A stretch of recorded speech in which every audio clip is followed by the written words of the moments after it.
नमस्कार, नमस्कार my dear friends.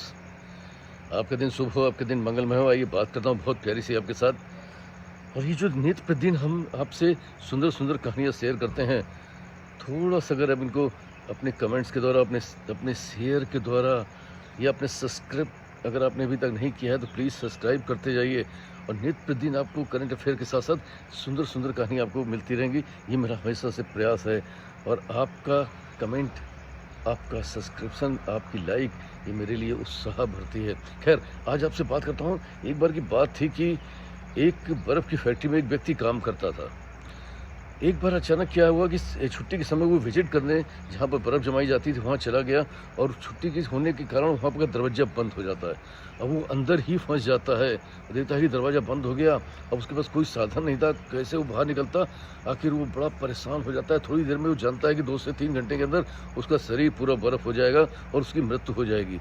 वो एक कोने में बैठ करके ईश्वर को याद करना शुरू करता है, हे भगवान, अगर कभी जीवन में हमने कोई भी अच्छा काम किया हो तो कृपया मुझे बचाएँ। मेरे बच्चों और मेरे परिवार के केवल इकलौता कमाने वाला मैं हूँ, मुझ पर कृपा करें भगवान।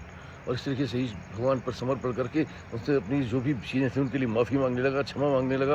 और उसकी आंसू झर-झर बहने लगी। ये स्थितियाँ देख कर के अचानक 1 घंटे के अंदर ही जो है कोई दौड़ता हुआ आया। उसने खट-खट की आवाज़ दरवाजे पे हुई। उसकी निगाह जब दरवाजे की तरफ पड़ी, शिथिल हो चुका था। किसी ने दरवाज़ा खोला, दरवाज़ा खोलकर उसको तुरंत हीटर के पास ले गया। थोड़ी देर बाद वो व्यक्ति सामान्य हुआ।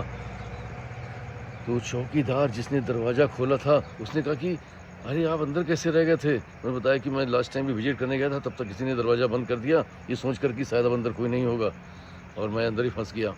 तो उसने कहा, लेकिन तुमने कैसे आके दरवाज़ा खोल दिया? उसने कहा कि रोज़ यहाँ पर सैकड़ों लोग आते हैं, अधिकारी आते हैं, कर्मचारी आते हैं, लेबर आते हैं, सब आते हैं।